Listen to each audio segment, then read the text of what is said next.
Hey guys, it's John, and welcome back to the next episode of Comic Book Club.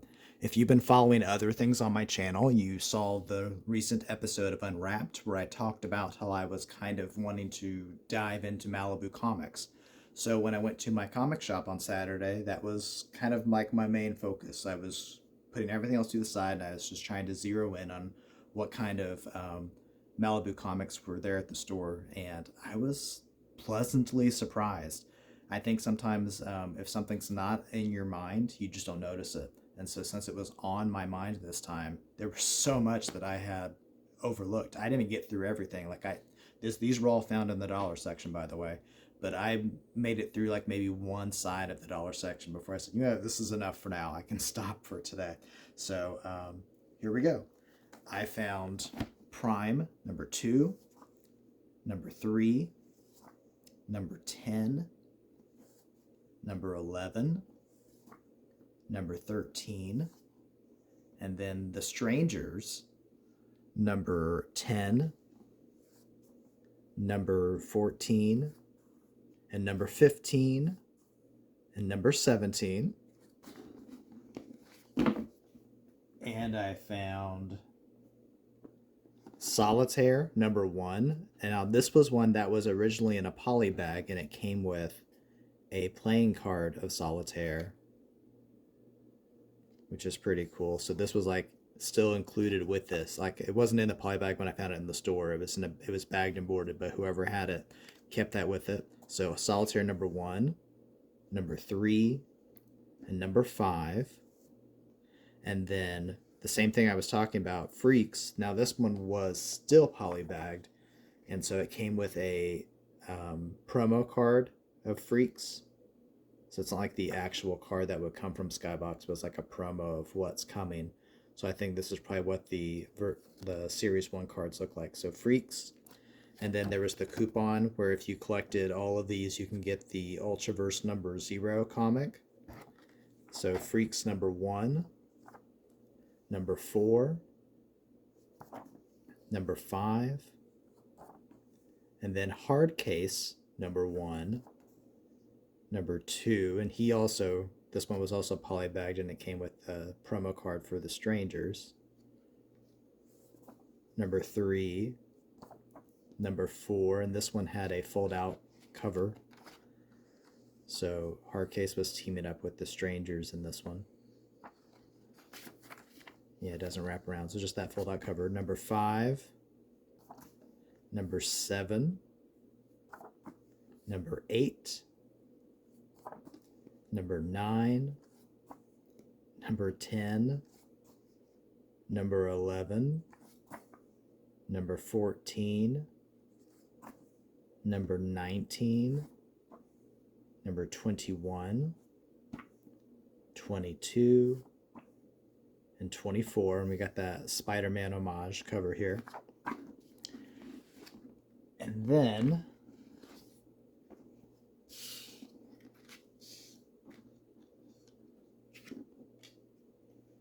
we had Prototype number 1, number 5, number 8, number 9, number 10, number 13. Now this one is a flip book, so on the other side it's also Ultraverse Premiere number 6, and then Prototype number 14, number 0, and then Ultra Force number 9, The Nightman number 9, War Strike number 5, number 6, Wrath number 1, number 2, number 4, number 6, Sludge number 5, Mantra number 1, The Solution number 1, and then Solution number 4. And this one's another fold out cover. So we have the Solution working with Hardcase in space. So I found quite a bit of Malibu comics. Now I got some other stuff too. Some of these, I had a few that were my pulls that were supposed to come in last week, and just some other ones that I grabbed. So this was issue of The Phantom from Free Comic Book Day. And this is Hermes Press, but it's reprinting a lot of classic Phantom stories from, I think, the 70s. Yeah, 1970 through 1974. A lot of this is Jim Aparo pencil work, too. So, The Phantom. And then Detective Comics number 604. I grabbed this one only because it said it had a poster. I love that kind of stuff. And so the poster is still in here, and it is fantastic. Check that out. So I'm going to get that out and get it framed.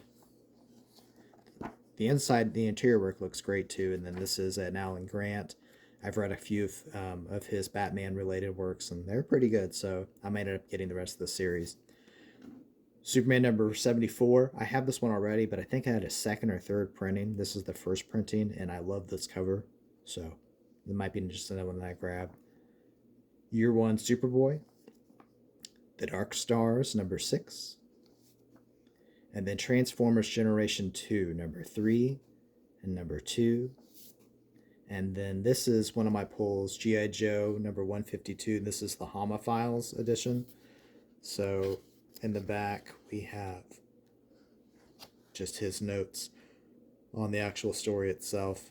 But the rest of it, I mean, there's these pinups, but I don't know if the pinups were in there originally. I mean, it's pinup from that time frame. But we just have the story just reprinted here.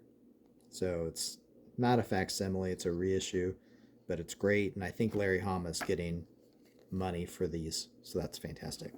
And then Green Lantern number 30.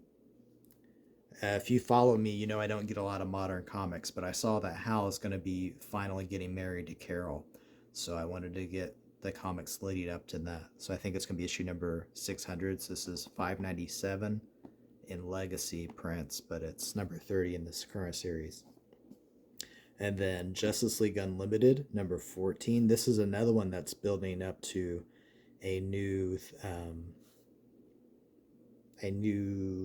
paradigm, I guess, might be the best word I can think of at the moment, with this series where we're going to have a new Justice League team coming in together. So I thought I might check it out. So this is Justice League Unlimited number 14, Spawn number 3, and then I've been reading Savage Dragon, and Vanguard is one of Eric Larson's other characters that he does, I think, with a guy named Eric Coleman. I could be mistaken. No, Gary Carlson. And so Vanguard was in a backup of one of those comics where it's kind of like a Vanguard Zero, just a little beginning story for him. And I immediately fell in love with him. He's got a really funny dynamic with a robot that's kind of like his R2-D2, but with a smart mouth. So maybe it's more like a chopper, but he talks instead of just beeps and stuff. But at the end of that series, at the end of that little preview, Supreme shows up to kind of say, hey, what you doing around here, buddy? And so this picks up right after that. So this is Vanguard number 1, number 3, number 4. This is the robot I was talking about. Number 5. One of these was a flip cover, I think, so I'm looking to check. And then Freak Force number 1, also spilling out from Savage Dragon. Number 2, number 3, number 4, which also features Vanguard, and number 5. Yeah, I guess I was wrong about the flip covers. So anyways, that's what I got this time. All really fun stuff. I'm excited to read it. School's getting ready to start back tomorrow, so I'm not going to have as much time to read comics as before, but this was great stuff. Oh, I think I have one more thing that I haven't shared with you guys yet.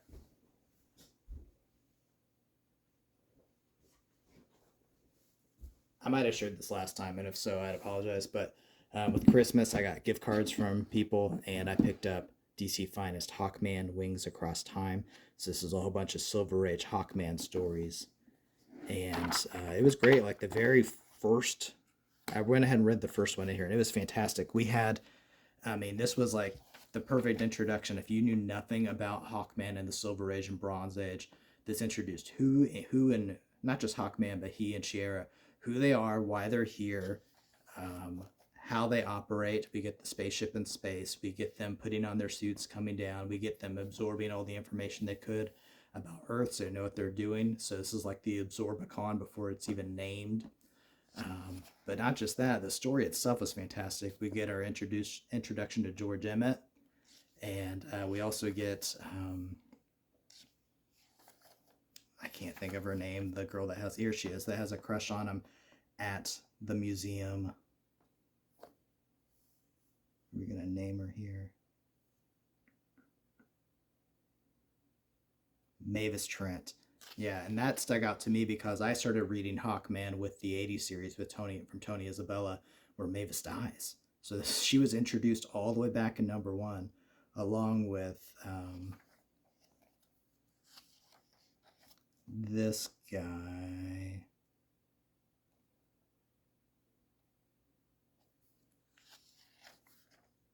There's a press secretary for the museum. He becomes a big part of that central story too after Mavis' death because he has a crush on her. But I can't find his name. We're just kind of glancing through. So that was great. Just seeing so much stuff that I saw pay off by the end, towards the end of this run before the reboots begin. So it's really cool to see all that in the very first issue. It felt very just gratifying and fulfilling to see that this has been back here since all the way back then, and they actually did something with it. So that was cool. Anyways, this is what I got this time, and as always, I encourage you to check out your comic shop because you never know what you're going to find. And here I am with a Malibu Comics collection that I had no plans of ever starting before. All right, I'll see you next time. Bye.